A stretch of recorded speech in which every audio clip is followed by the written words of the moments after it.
সাল 1976। জার্মানির একটি অন্ধকার ঘর, 5 জন মানুষ, একটি শপথ, নীরব কিন্তু এতটাই শক্তিশালী যে আজও 250 বছর পরে মানুষ বিশ্বাস করে তারা বেঁচে আছে। 1785 সাল ব্যাভেরিয়া সরকার একটি আদেশ জারি করল, এই সংগঠনের প্রতিটি সদস্যকে গ্রেপ্তার করো। যে এটা বানিয়েছিলেন তিনি কোথাও ছিলেন না। কিভাবে মাত্র 5 জন মানুষের একটি গোপন দল 9 বছরে পুরো ইউরোপের সবচেয়ে ভয়ঙ্কর সংগঠনে পরিণত হলো এবং তারপর মাত্র একটি ভুলে সব ধ্বংস হয়ে গেল। আজকের ভিডিওতে 3টি জিনিস পাবেন। ইলুমিনাতির জন্মের আসল গল্প, যা অনেকেই জানে না, কিভাবে এই সংগঠন ভেতর থেকে ভাঙল এবং সেই বিশ্বাসঘাতক কারা ছিল।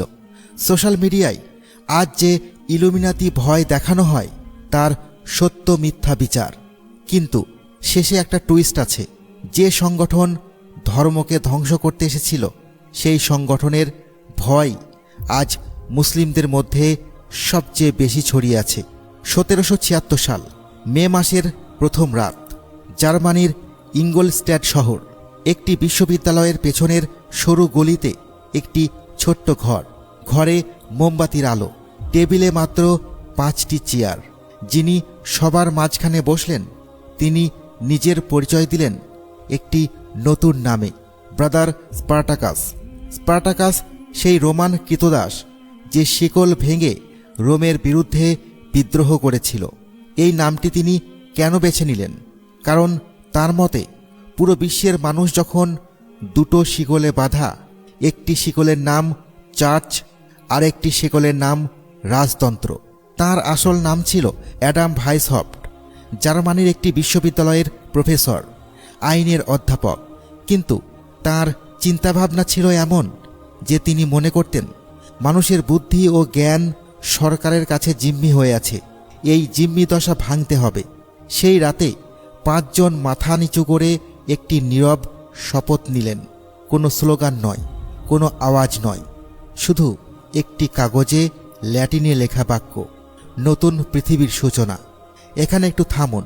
যে সংগঠন মানুষকে নিয়ন্ত্রণ মুক্ত করতে চায় সে নিজেই এমন একটি কাঠামো বানালো যেখানে প্রতিটি সদস্য শুধু একজনকে চেনে।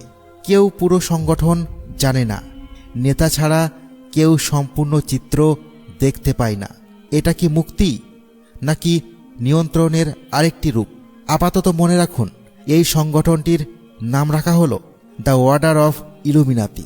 ইলুমিনাতি অর্থ যারা আলো পেয়েছে, কিন্তু সেই আলো ছড়াতে গিয়ে তারা যা করল সেটা ইতিহাসের সবচেয়ে চমকপ্রদ ফাঁদে পড়ার গল্প। 5 জন থেকে 2000 জন মাত্র 6 বছরে।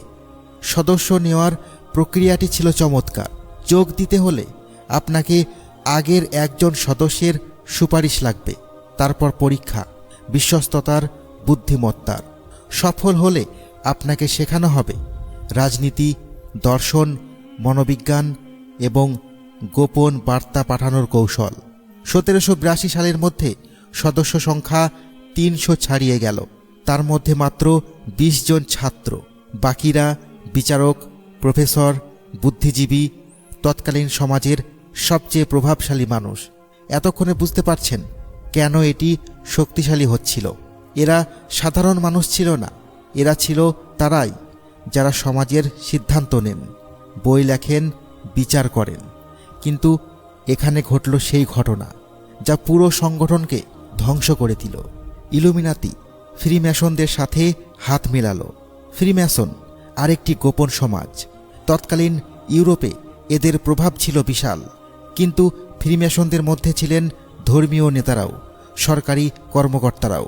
মানে ইলুমিনাতি যাদের বিরুদ্ধে লড়ছিল তাদেরকেই নিজেদের দলে ঢুকিয়ে নিল। এই মানুষগুলো ইলুমিনাতির গোপন তথ্য জানল এবং সরকারকে জানিয়ে দিল। 1784 সালে সংগঠন প্রথমবার সংকটে পড়ল। 1785 সালে ব্যাভেরিয়া সরকার আনুষ্ঠানিকভাবে ইলুমিনাতিকে নিষিদ্ধ ঘোষণা করল।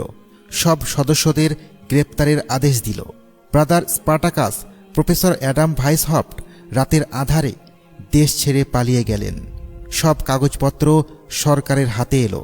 এখন মনে হতে পারে ইলুমিনাতির আসল ইতিহাস এখানে শেষ। 1776 থেকে 1785 সাল, মাত্র 9 বছর। কিন্তু এর পরের গল্পটাই আসল রহস্য।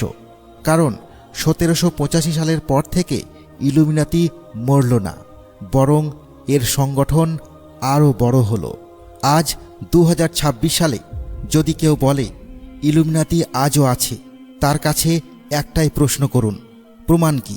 কারণ 1785 সালের পর থেকে আজ পর্যন্ত এই সংগঠনের সক্রিয় থাকার কোনো একটি শক্ত প্রমাণ নেই। তাহলে এত ভয় কোথা থেকে এলো? 3টি উৎস। 1. উপন্যাস। ইলুমিনাতি নিয়ে একটি বিখ্যাত কল্পকাহিনী প্রকাশ পাওয়ার পরই এই গুজব ব্যাপকভাবে ছড়িয়ে পড়ে। মানুষ ফিকশনকে ফ্যাক্ট ভেবে ফেলল। 2. ডলারের নোট। $1 একটি চোখের প্রতীক দেখা যায়। দাবি করা হয় এটি ইলুমিনাতির চোখ, কিন্তু এই প্রতীকটি আসলে আমেরিকার ঐতিহাসিক শিলের অংশ। ইলুমিনাতির সাথে এর কোনো সম্পর্ক নেই। 3. Social media. ভয় বিক্রি হয়, ভয়ের ভিডিও ভাইরাল হয়, কেউ কোনো হাতের ইশারা করলেই ইলুমিনাতির সাইন বলা হয়। এইসব দাবির পেছনে কোনো গবেষণা নেই, কোনো প্রমাণ নেই, আছে শুধু ভয়। এবং ভয় যে কারণে তৈরি হয় তা হলো প্রশ্নের উত্তর না পাওয়া। যখন সরকার সব কিছু গোপন রাখে, যখন প্রতিষ্ঠান স্বচ্ছ থাকে না, যখন খারাপ ঘটনার কোনো ব্যাখ্যা পাওয়া যায় না, তখন মানুষ দাবি করে কাউকে না কাউকে। ইলুমিনাতি সেই কেউ একজন এর জায়গায় বসে গেছে। একটু ভাবুন, আল্লাহ কাউকে অঢেল রিজিক দিলেন, খ্যাতি দিলেন, এবং আমরা বললাম সেই ইলুমিনাতির সদস্য। মানে আল্লাহর নিয়ামতকে শয়তানের পুরস্কার বলছি আমরা। এটা কি আল্লাহর প্রতি সুধারণা নাকি বদগুমান? ইসলামে ইলুমিনাতির কোনো উল্লেখ নেই। দাজ্জাল আছে, কিন্তু দাজ্জাল এবং ইলুমিনাতি এক জিনিস নয়। এই দুটো মিলিয়ে দেওয়ার পেছনে কোনো দলিল নেই। ইলুমিনাতি আছে কি নাই তা আল্লাহ ভালো জানেন। কিন্তু যা নিশ্চিত তা হলো যে ভয় আজ মুসলমানদের মধ্যে ছড়ানো হচ্ছে ইলুমিনাতির নাম করে, সেই ভয়টা একটি নিয়ন্ত্রণের অস্ত্র। যে মানুষ ভয়ে থাকে সে চিন্তা করতে পারে না, যে চিন্তা করতে পারে না সে প্রশ্ন করতে পারে না। প্রফেসর অ্যাডাম একদিন মোমবাতির সামনে বলেছিল, আমরা আলোর দিশারি। আজ তার নামেই যে আতঙ্ক ছড়াচ্ছে সেটা আধার ছাড়া আর কিছুই নয়। মনে আছে শুরুতে বলেছিলাম 1785 সালে পুরো সংগঠন ধ্বংস হয়ে গেল মাত্র একটি ভুলে। সেই ভুলটা ছিল শত্রুকে বন্ধু মনে করা। তারা যাদের ভেতর থেকে পরিবর্তন করতে চেয়েছিল তাদেরই দলে নিয়েছিল, আর সেই মানুষই তাদের শেষ করে দিল। এই শিক্ষাটা আজও প্রাসঙ্গিক। কোনো তথ্য ছাড়া কাউকে ইলুমিনাতির সদস্য বলবেন না।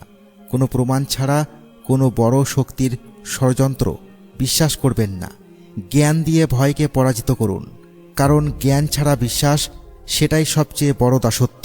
আল্লাহ রাব্বুল আলামিন আমাদের সবাইকে সত্য বোঝার তৌফিক দান করুন। আমিন।